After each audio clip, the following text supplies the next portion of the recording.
Hi guys, it's me again Bricks and welcome back for another video.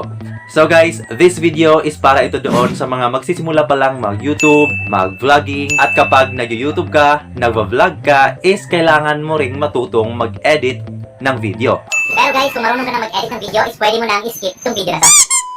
So guys, may gusto akong i-introduce sa inyong edition na gagawin natin dito sa ating channel. So, tuturuan ko yung mga beginners, yung mga wala pa talagang idea kung paano mag-edit ng video.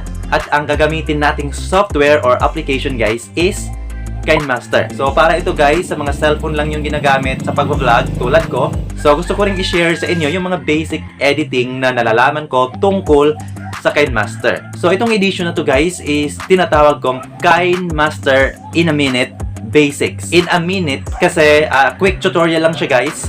Dahil hindi ko siya gagawa ng buong tutorial kung paano mag-edit ng KINEMASTER. So, ang gagawin ko is iisa-isahin ko yung mga tools kung paano siya gagamitin. So, for example, paano mag-cut ng video, paano maglagay ng background music, paano mag-zoom in, zoom out, paano maglagay ng clip, paano magdagdag ng layer sa ating video. So, iisa-isahin ko yun lahat guys. Hindi ko siya gagawa ng buong tutorial. Para hindi na rin mahirapan yung iba. For example, gusto lang nilang malaman kung paano mag-cut ng video. So, madadirect na sila agad doon sa video na kung paano mag-cut ng video. Kung gusto naman nilang malaman kung paano mag-zoom in, mag-zoom out ng video. So, madadirect lang sila doon sa kung paano mag-zoom in, mag-zoom out ng video. So, hindi na nila kailangang mapanood yung buong tutorial ng video. Pero kung gusto mo ng buong tutorial ng video regarding KINEMASTER guys, is may ginawa rin akong video niyan. Ilalagay ko na lang yung link dito sa itaas. It's either dito ba yun or dito. At sa description sa ibaba. And basics guys, dahil basic tutorial lang yung gagawin natin. So hindi pa pang pro o hindi pa pang malakasang edit yung gagawin natin. Since beginner pa lang at magsisimula ka pa lang, so basic tutorial lang yung kailangan mong malaman muna.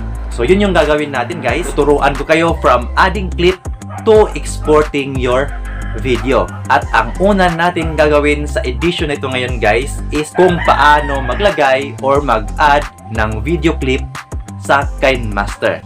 So tara, let's start!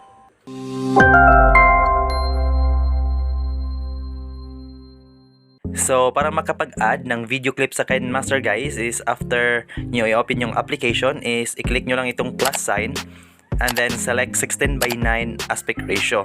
And then, pagkatapos nyan is pwede ka nang pumili ng mga video or picture na gusto ninyong i-add as a clip.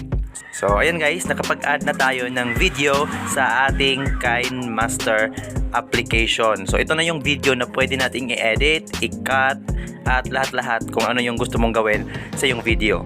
So, that's it lang for this video guys. On our next episode naman sa ating KINEMASTER in a minute basics is tuturuan ko naman kayo kung paano mag-cut ng video. So, ayun guys, if you like this video, give this video a thumbs up and don't forget to share, comment, and subscribe and click the notification bell para maging updated ka pa sa mga future uploads natin. So guys, it's me again Bricks. See you in my next video and thank you for watching. Peace out!